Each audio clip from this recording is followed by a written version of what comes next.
waifus, trade fights for better views. We both need something new. Maybe we should just tell them.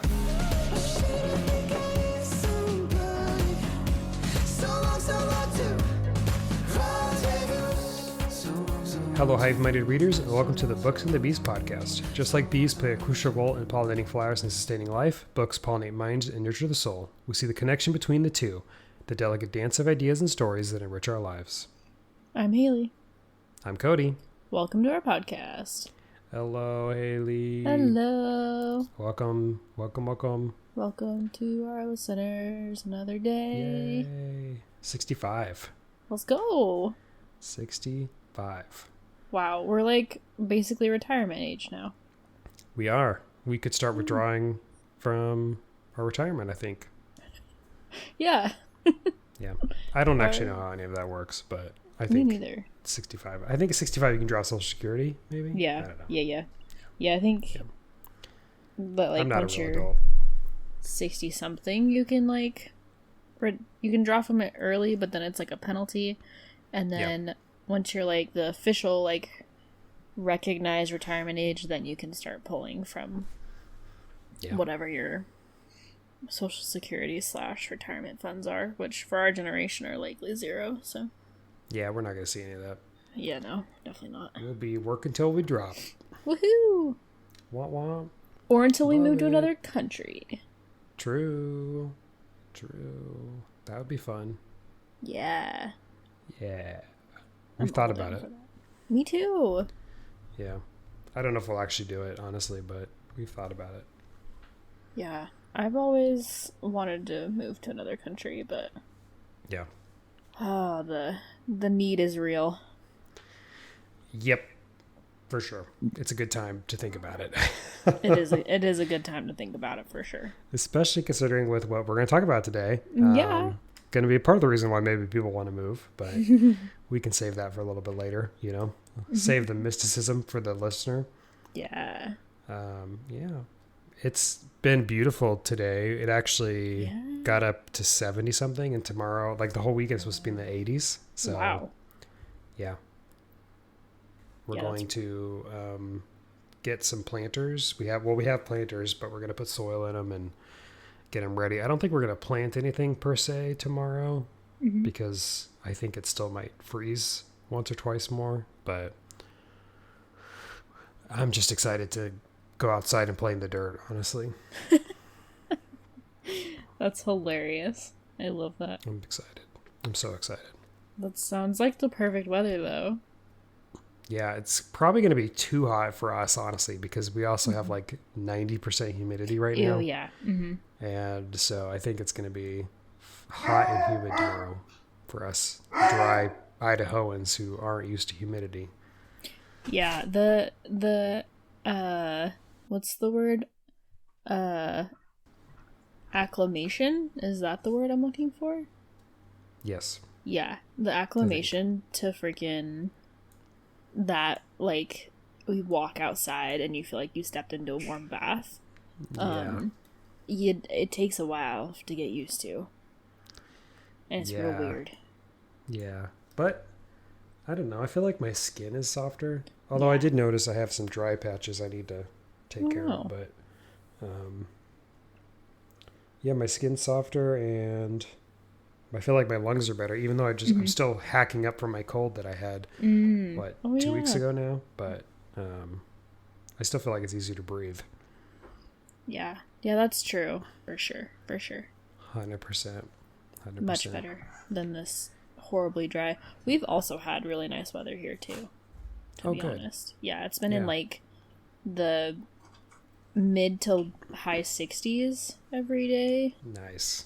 Yeah, Perfect, it's been like honestly, literally, and like it's like that cool, crisp, like spring morning, and then it gets like warmer throughout the day.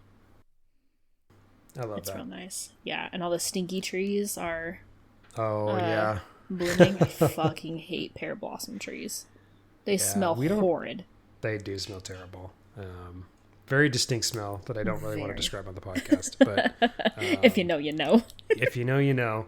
Yeah, I don't think we have them here. At least I haven't smelled them yet. So But we have so many more flowering trees that I'm used to. Like everything is flowering here, just because I think like the humidity and the wetness just lets them survive better. So we have a lot of blooming stuff, and it's pretty. But yeah, we don't have the nasty trees. They're so gross. We had They two are.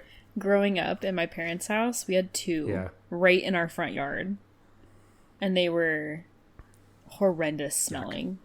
Ugh. Yeah, there's a row of them at the university I used to work at in Idaho, like of 6 of them just in like a sidewalk path. Horrible. Yeah. We have them outside our Freddy's, well, Fred Meyer, Kroger for you freaking East Coast people, if that's where you're from, / Midwest people. But yeah, they're like right in front, and so you like walk into Freddy's, and that's just like what you get like hit with, and it's just the most disgusting smell in the whole world. Yeah, it's not pleasant. Think like for our listeners who may not know what we're talking about, think like sweaty armpit with like fish market. Yeah, That's what it smells like. It's pungent. It's really pungent. Yes, that's a good word to describe it. Yeah, it's terrible, honestly. Like it's just terrible. not. They look pretty, but they're terrible. Yeah, smelling. Just yeah, awful they're very smelling. pretty trees. And like, man, speaking of trees, I really miss, not that they're trees. Well, sometimes I guess it's a bush, but I miss I had hydrangeas when we were in Illinois at our house, and I had like a whole row of hydrangeas outside our porch, and I miss them, and they smelled so good. They are pretty too. And they're pretty. Yeah, exactly. And they're pretty. And I desperately need more hydrangeas in my life. Yeah, can you plant, like, will they grow? I know that we tried when I was a kid, and I don't know if they did well, but I don't remember them doing well. Yeah, I think that they need a lot of humidity. They need a lot of, like, they do not They do take well a long time to grow too, right? Yeah, well, I guess it depends on what you have, because like the ones at my house they looked more like stems and less like stalks, if that makes sense. Okay, it does. They were less of a bush, I guess. Got it. Because you have like hydrangeas on the stems, and then you have like the hydrangea bush. And they came back every year, and I didn't do anything with them. I just let them die, and then they came back just fine. But they did require a lot of water, and they do not do well in direct sunlight, like at all. But man, are they like just the most beautiful things in the whole world. Yeah, they are so pretty. Yeah.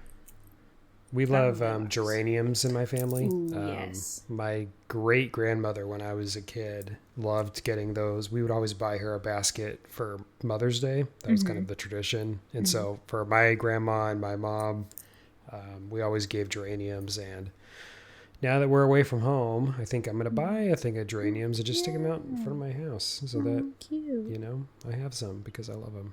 Yeah. I don't remember They're kind of what weird looking, but I think geraniums look like. I'm gonna look them up because I don't. they're kind of like a long stem and then a ball of flowers at the end, and like a bunch of those with like a kind of like a bushish, but not really. Oh my gosh, Cody, do you and I like have the same ancestry or what? Because I think we've done this math before, and we've determined that no, we're not. We're not related. There's no way we're related. Yeah. But like G Willikers, that's what my mom had ones from one of my great grandmas that she like took and then like planted in our house, and they're all dead now and destroyed because of the dogs. They're annuals, aren't they? Yeah. Yeah. Yeah. No, my great grandmother, my mom's grandmother, loved them. She had them all the time in her house, and yeah, every spring she'd buy some, and we'd give her some. Yeah, they're beautiful flowers. They are. Yeah, they are. Very beautiful. That's so funny and so weird how similar our... I think it's just because we grew up in the same area. Like, you know, for the listeners, we grew up in different states technically, but we're in the same geographical region. And like, we didn't know each other at all. Like, we didn't like interact with each other. We actually haven't even met in person. I don't know if we talked about that on the pod or we not. haven't. That's so funny.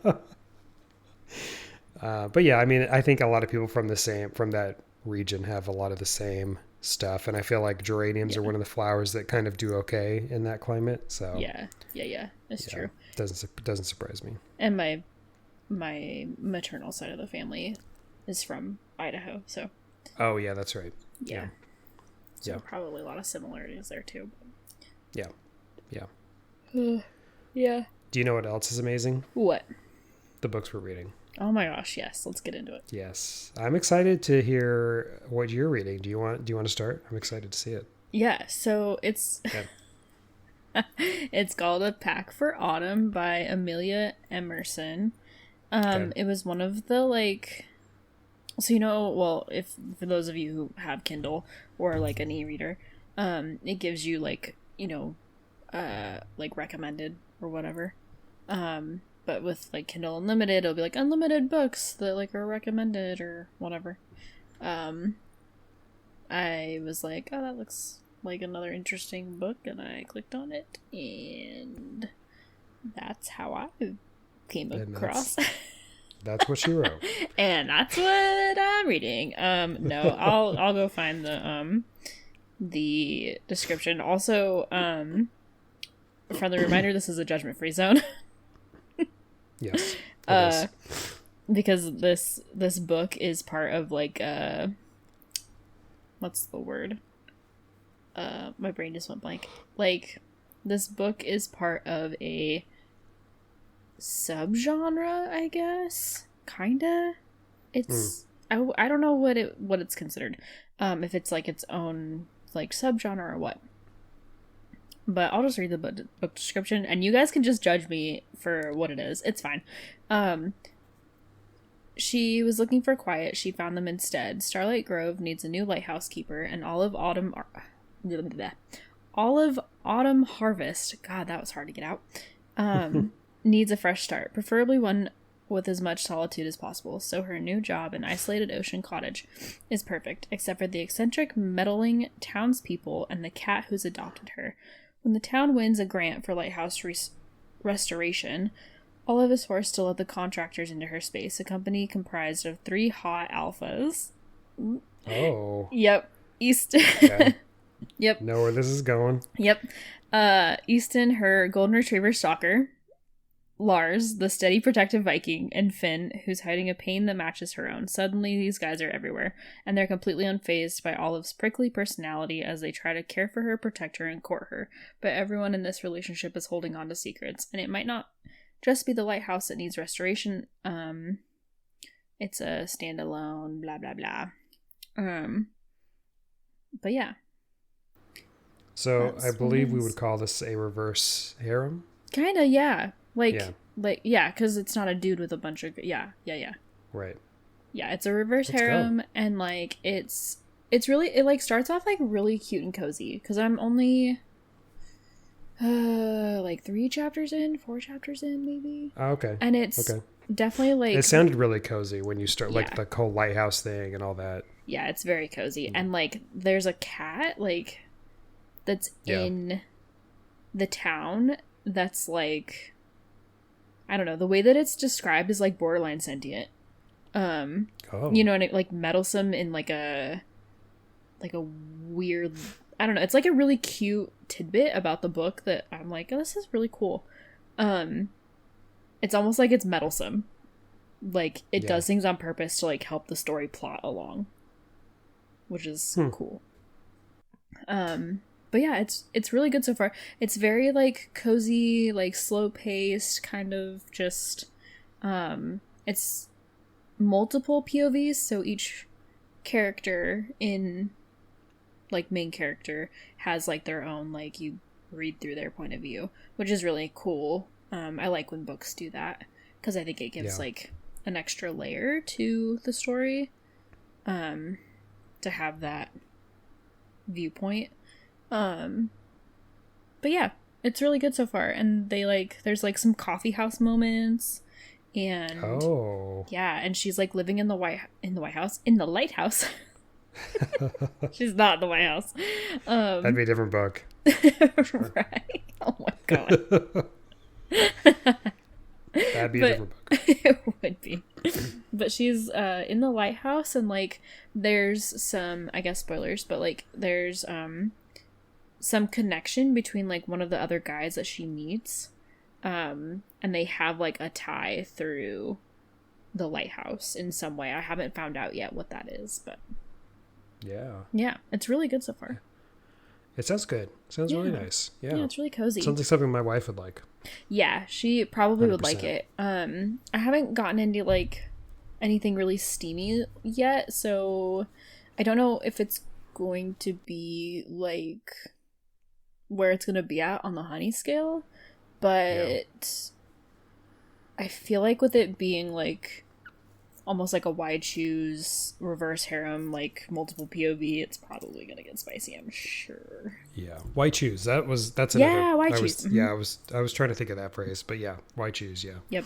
That makes sense. Very good though. Yeah, I'll tell her about it. She'll like it. Yes. I think she'll like it for sure. Yes. Yeah. What book are you getting into? So I actually just finished this book last night. Kind of, I don't know if it got me out of my book slump, but it at least got me to finish a book. It's called Paradise Logic by Sophie Kemp. And this is a book that I found at the bookstore in DC I talked about last week, I believe. And I just saw the cover, and I sent the cover to Hailey. It is such a weird, interesting cover. It's basically an anime version of Adam and Eve, where the snake looks like a cartoon character. The girl, Ada or Eve, looks like an anime character holding an apple. And then this guy is like a man bud dude who's kind of like, I don't know, more professionally drawn. Maybe, is that how you would say that? Mm-hmm. So it's a really weird cover. And I'm totally drawn to weird books. So I picked it up and checked it out at the library. And it's basically about this girl whose name is Reality Khan, who is, I'm trying to think of a way to say this without, I don't want to be insensitive, but I think the point of the story is about dealing with mental health. And so this main character, Reality, is basically, she's almost acting like an AI girlfriend, where she's trying to be the most perfect girlfriend she can to, to her, partner. And she gets this advice from this really weird magazine called Girlfriend Weekly. That's from like a Russian thing. It's really weird. And then it just kind of spirals. And I honestly don't even want to say much more than that, because I feel like it'll give it away. It's kind of a book you just have to experience if it feels like it's your kind of book. It is really weird. And I told this to Hailey before we started recording, that I didn't really know how to talk about this book. And I honestly don't even know if I got the book. I feel like there was maybe a point of the book that I missed. So it might be one that I just kind of think about for a while and maybe reread and see if I pick up on more things. But it is very much a literary fiction. It's not dark or horror-y or sci-fi. It's literary fiction. It's kind of funny in a little way too. So I would say check it out if you're into weird books. This is definitely a weird book. It sounds there weird. are and it's not very well known. There's only 124 reviews on Goodreads, so I would say it's not getting a lot of attention right now. And I would say I felt like the writing style was really good. I think the author, Sophie Kemp, has an MFA from Columbia, and she teaches at Columbia. So, wow. I feel like she's very intelligent, and the writing style is very good. But it's just a really interesting book, and honestly, I feel like I'm not doing a very good job describing it, but I think it's just one of those books that you go through and experience. It sounds like quite the I don't want to use the word niche, but it sounds like one of those reads where you don't forget about it for a while. Yes, you definitely won't forget about it. I think ultimately the story is about the pressure women face to like impress their boyfriends or husbands or partners. Do you remember the book Antibot that I read a few months ago? That was was like an actual robot that was like, you know, meant to be a AI partner basically.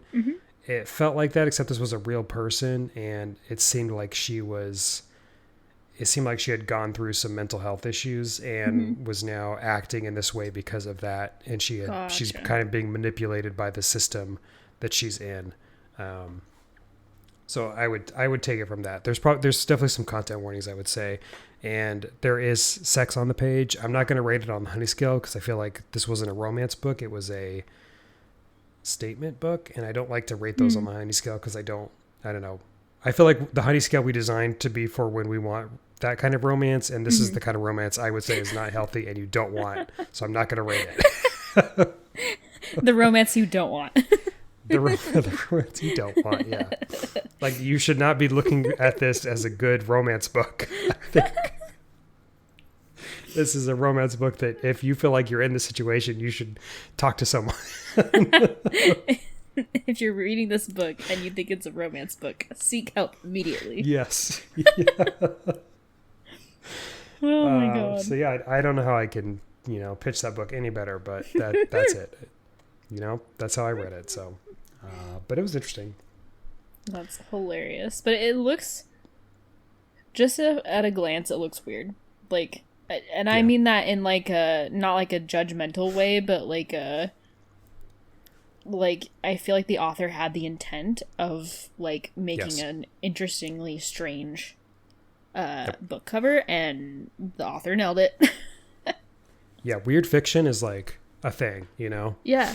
There are a lot of authors that thrive in this space, and I think Sophie Kemp was shooting for that, and I think she did a good job with it. It's usually, honestly, I'm not usually a weird fiction fan because I usually end up just kind of confused on what's happening, and that's probably why I feel this way about this book. But I did enjoy it, I would say, and it was definitely something that I'll think about for a while. So, yeah. A memorable book.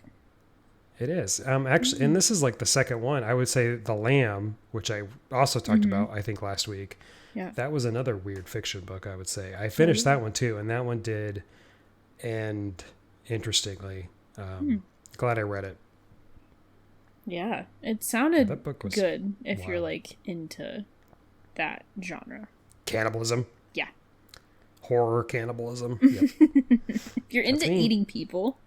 Yeah. Cody, are you a cannibal? No. Oh, yeah. It's weird. Funny that you mentioned that. Okay. We're watching Yellow Jackets, which, okay. I don't want to spoil, but I think people know what that show's about. And so, like, I'm just absorbing a lot of content like that lately, and I'm like, I think I need to get away from this for a little while. The FBI agent that lives in your phone is like, what in the actual fuck? Yeah. What is this kid doing? You're just subtly being added to the freaking to the blacklist or whatever it's called. Yeah. That's very true. Which is a real thing. I will have you guys know. Just saying. Yeah, that doesn't surprise me at all. No. But it is a very real thing. So be careful what you search on the internet, because you will actually get searched at a TSA. Just saying. Yeah.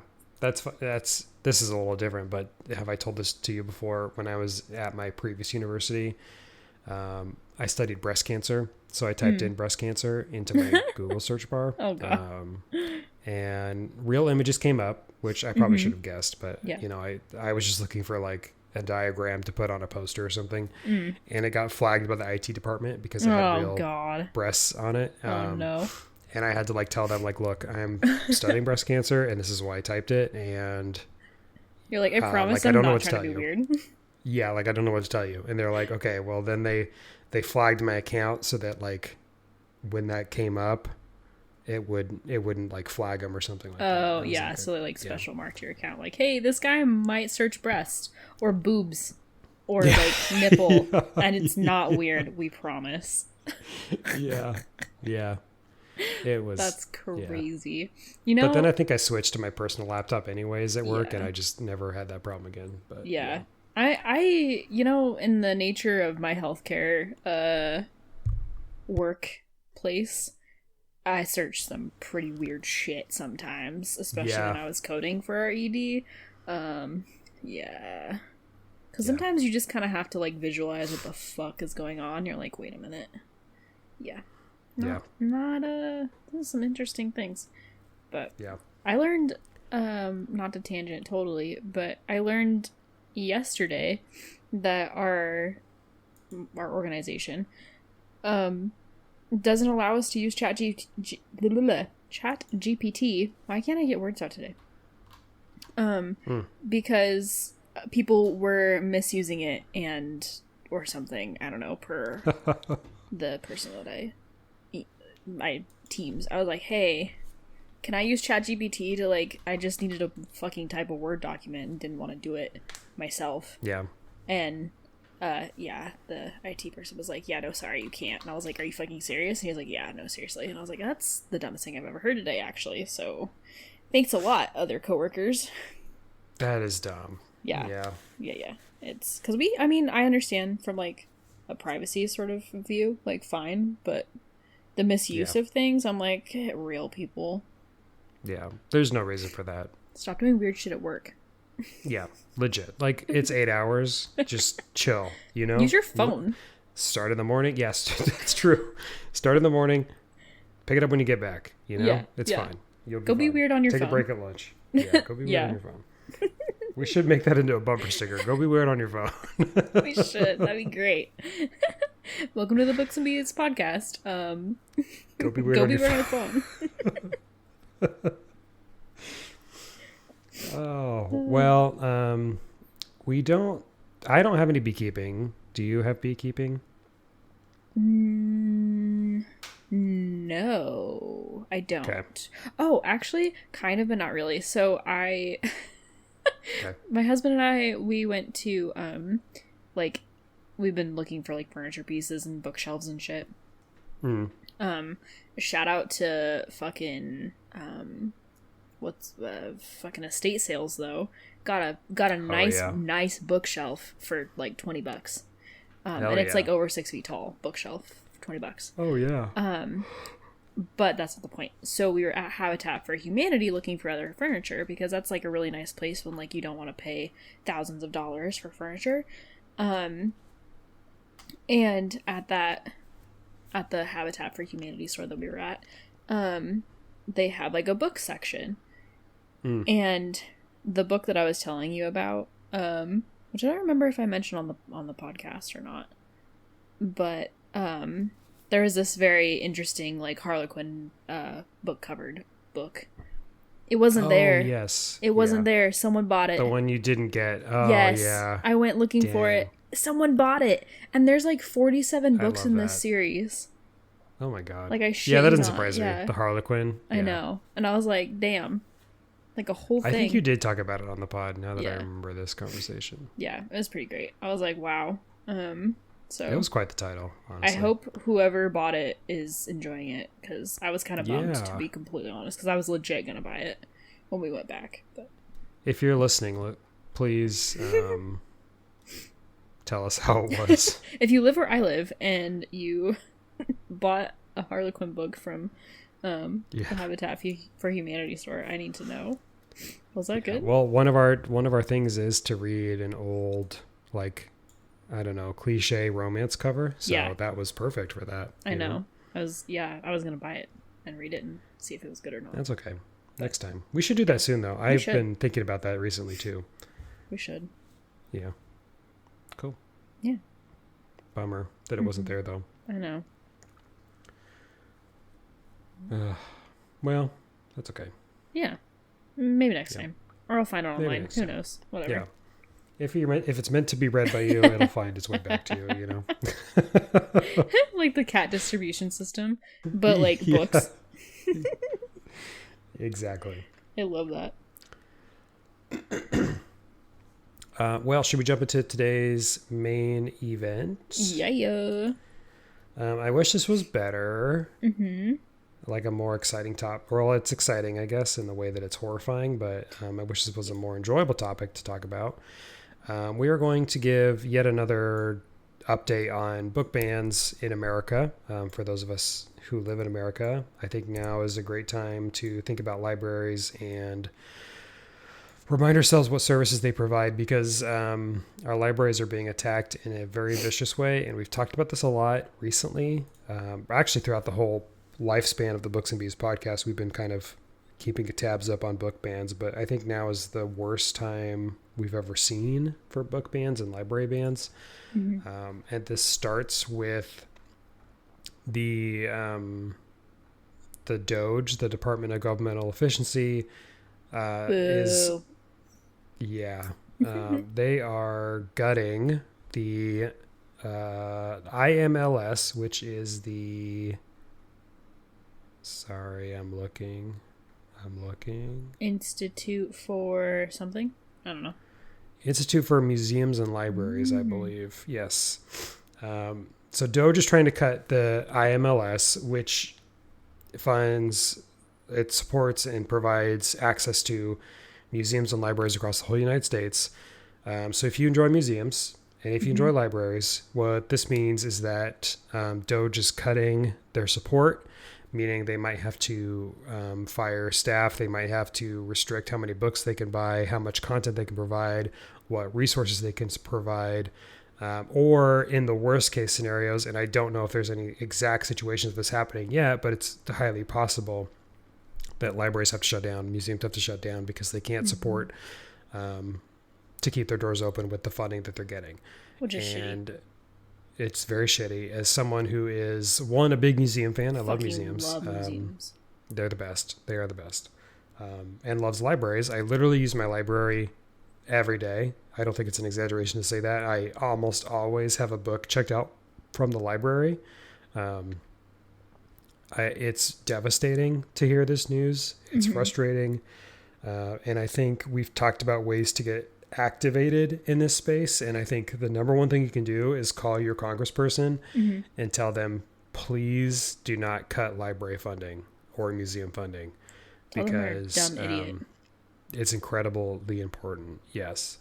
And we don't want to say, I'm not saying this just because books are free at the library. I mean, that's a great service, but they also teach classes. They help people file their taxes. They help people learn skills to get jobs. They help people get jobs because they do resume workshops. Building, they have computers for people who don't have internet so that they can apply for jobs and do homework, do education online, do their homework. They have private study rooms. They have committee rooms where you can hold meetings with other members of the community. I mean, there's so much that old libraries ladies who want to just talk to you and ask you about your day, and like, ugh. And it's a free space, which in this world we have very few free spaces now, where you can go somewhere and do something without spending money. Even like I was just at my local library last week just to return books, and I realized that you can check out bikes from them. Oh my gosh, that's so cool. A day or a week, I think, and like check out. And I even think there's a bike pack. Like they have a pack that you can use when you rent a bike to like go mountain biking or do whatever. So cool. I was just listening to the Reading Glasses podcast today. They are actually talking about this topic as well. And the LA public libraries have backpacking equipment that you can rent out so you can go hiking and use that. That's so cool. So like, yeah, libraries are amazing, and we should not let them go under because of DOGE. Yeah, I agree. The idiot. The idiot freaking dumb. Honestly, this is just totally my opinion, personal opinion, but I feel like DOGE is kind of a waste, an even bigger waste of money and resources and allocation of things, because like we already have these types of things built into these systems to make sure that they're not wasting money. So well, and I think what they're cutting, they're realizing that they've probably cut too much, and now they have to reinstate stuff or people even. And that costs money, and the delays that they cause cost money. And so I think you're probably right. I think in the long run, DOGE is going to end up costing the government more. You know, and this is a little outside of our scope, but not that I don't think the government could use from maybe cutting back on things, Yeah. but Oh, absolutely. it doesn't need to be this broad stroke, cut a leg off to close a wound. Yeah. And it doesn't need to be libraries. No. If anything, libraries should get more funding because they Or provide such a museums. huge service to the community. Yeah, and museums as well. Oh my of course. god, I fucking love museums. They're so they're like the unspoken like little gems of They are.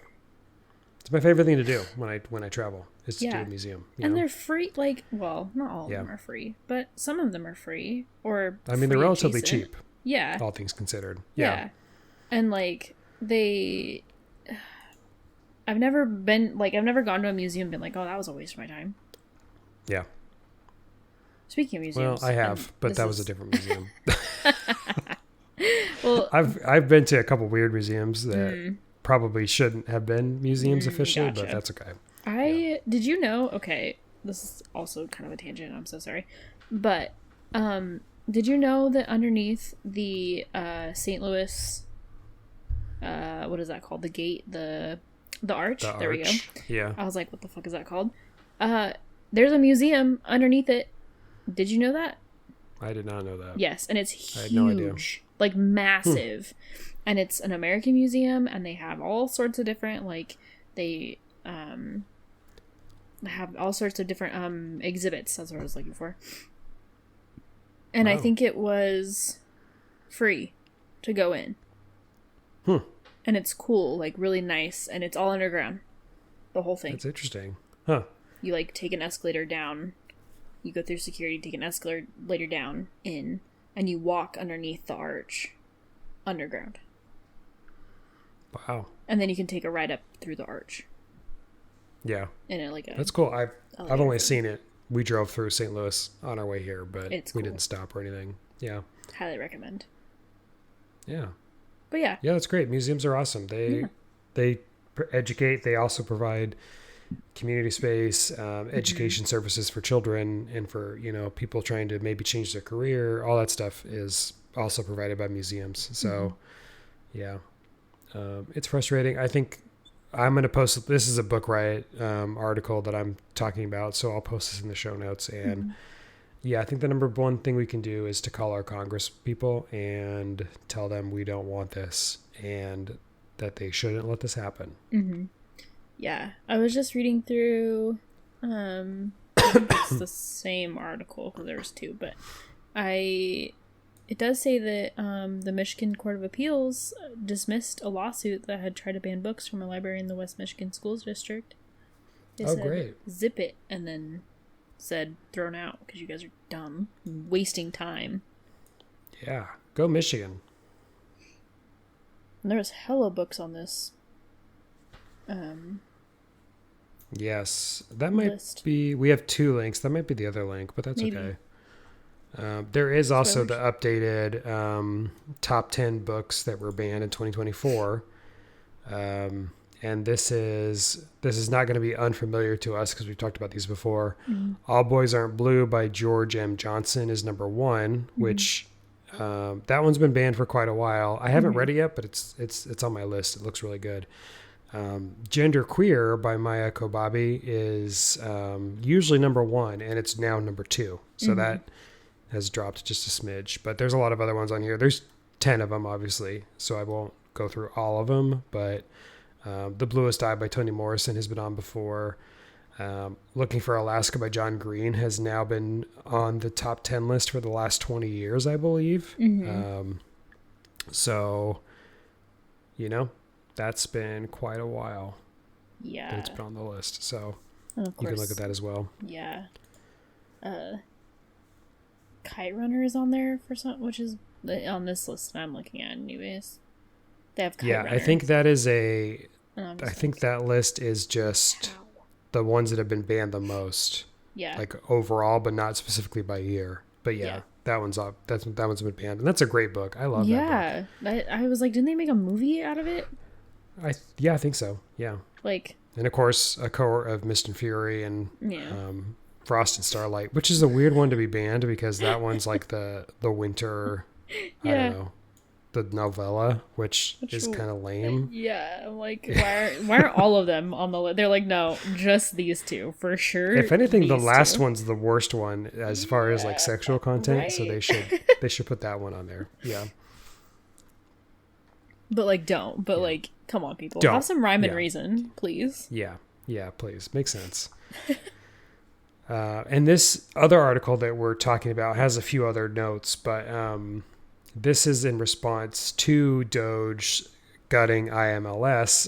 The ACLU, which is the American Civil Liberties Union, is suing the Department of Defense's education agency and Defense Secretary Pete Hegseth for the removal of books from schools run by the Defense Department. 67,000 children of military families attend these schools on bases around the world. The ACLU filed the lawsuit on behalf of 12 students who argued that their First Amendment rights are being violated. They also argue it is endangering children by preventing their education and health or learning about abuse. Hell yeah. Which I totally agree with. Yeah. Use the law of the land to get the irony. Yeah, this is that literally this is military First Amendment infringement right students, here. Like, yeah. This is literally First Amendment infringement. It is horrible. mm-hmm. Yeah. And this goes on to say that books like To Kill a Mockingbird, Kite Runner, I Know Why the Caged Bird Sings, A Queer History of the United States have all been pulled from the shelves, but Mein Kampf has remained on the shelves, which is an interesting line to draw in the sand. I would say Mein Kampf belongs on the shelves just like every other book that I just mentioned belongs on the shelf. I think, Mein Kampf is a book people should read in the right context and, think about the history of the world. But you obviously shouldn't be just banning books that have to do with what you don't care about or what you think is wrong. Yeah. When clearly that's not the case. Ugh. Yeah.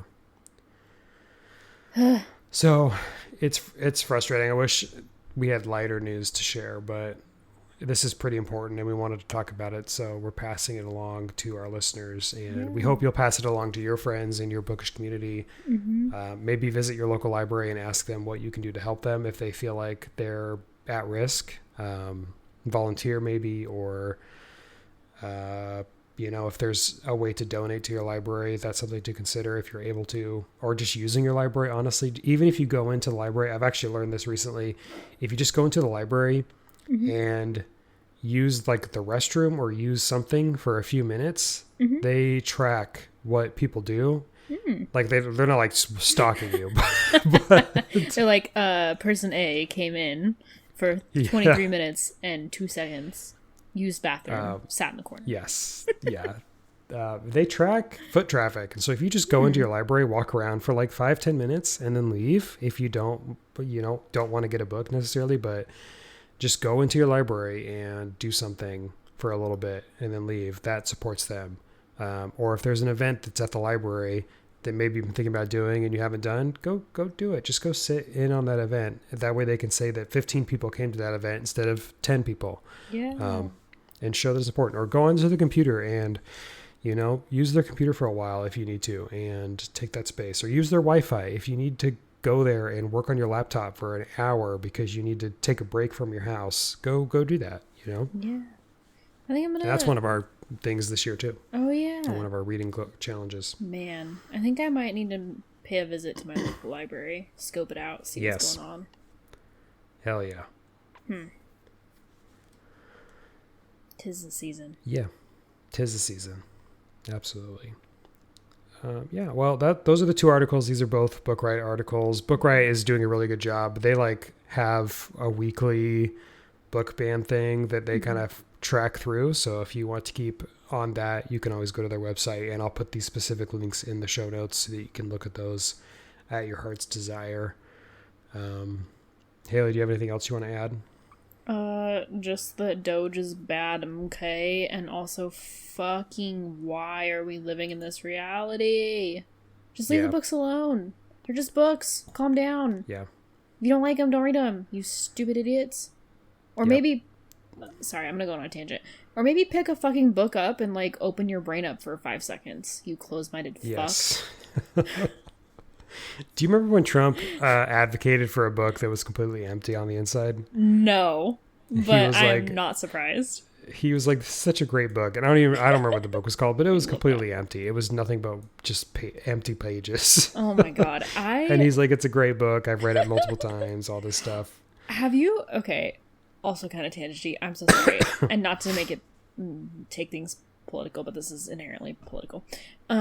So I don't know if you've like heard the rumors, but apparently there's like rumors going around where people are saying that he's like illiterate and that he can't actually read. Really? Yeah. That's like, it's like a whole thing. And apparently in one of the, where I want to say it was the Prime Minister, the UK Prime Minister, he brought a letter that was written by the current king. I can't remember what king, whatever his name is. Charles? Yes, thank you. That he wrote. And the only thing in this, like, interview thing that Trump did was looked at the, like, he, like, looked at the page. You could kind of tell that he wasn't, like, reading it. He was, you know, like, when you, like, when a little kid, okay, this is what it looked like. Imagine when, like, a 4-year-old gives you a piece of paper with something that they wrote or drew, and you're like, oh, wow, yeah, that's really nice. You did such a good job. Like, that's cool. Yeah. And then you, like, hand it back to them, and then you're like, what the fuck was that? Like, I don't understand. What did that even say? Or, like, what, that was a horse? Yeah. Like, okay. Yeah. That's exactly how that went. He found the king's signature and said, wow, that's a really nice signature. Look at that. That's such a signature. I've never seen such a signature. Paraphrasing. Oh, but that's how that went. And yeah, I think it's hysterical and like makes me giggle to think that our current sitting president is actually illiterate. Yeah. If that is true. Rumors, obviously. Please don't come take me out of my home. I mean, but he probably can read, but yeah, like, right. I just don't think he does. No comprehension. You know? Yeah, exactly. Yeah. I also have a very fun book that you'll have to remind me to show you and then talk about potentially on the podcast, but it's really great. Okay. Great. Well, I think we've said what we want to say, which is to go out and speak your voice and do whatever you can to support libraries and museums in this time because they need it. So if you would like to reach out to that, you can go to Book Riot, and they have a lot of resources. And we also have talked about this previously. There's a lot of resources. The ALA has great resources as well, so feel free to check on those as well. Mm-hmm. I'd also like to say that if you want to talk with us about maybe book bans that's happening in your area or anything that's happening with your library that you want us to talk about on the podcast, you can email us at booksandbeastpod or talk to us via Instagram at booksandthebeastpod. Obviously, if you want to be anonymous, we won't talk about it on the podcast necessarily, but if you want to vent or talk about what's happening in the world, feel free to email us. Or if you just want to email us and talk about what book you're reading, that would be awesome too. So feel free to do that. And if you want to thank us for all the hard work that we do, because we spend probably 120 hours a week working on this podcast for free. We don't really spend that much time on it, but we are working endlessly, tirelessly, to the bone every day. If you want to give us a thanks, you could simply just give us 5 stars on whatever podcast listening app you're using. That really does help us get more listeners, and we really appreciate it. If you're on YouTube, liking and subscribing is also really helpful, and YouTube is like our number 1 listening venue right now, so we really appreciate everybody on there listening. Thank you so much. Yeah. Smash that like button. Sorry, I couldn't not smash that like button. And then I want to give a shout out to the American Indie for the use of their song Rendezvous. It's the intro and outro to our podcast. It's a bop. We love it. Go check them out on Spotify. As always, their link is in our show notes as well. Hell yeah. Okay. I think that's it. All right. Well, we hope you enjoyed this literary journey as much as we did. If you're buzzing with excitement, don't forget to subscribe, email us, and leave a high 5-worthy review on your podcast listening app. Until next time, happy reading, and may your shelves be filled with tales as enchanting as a blooming garden. Keep the buzz alive, and we'll catch you in the next chapter. Bye for now. Bye. I'll take the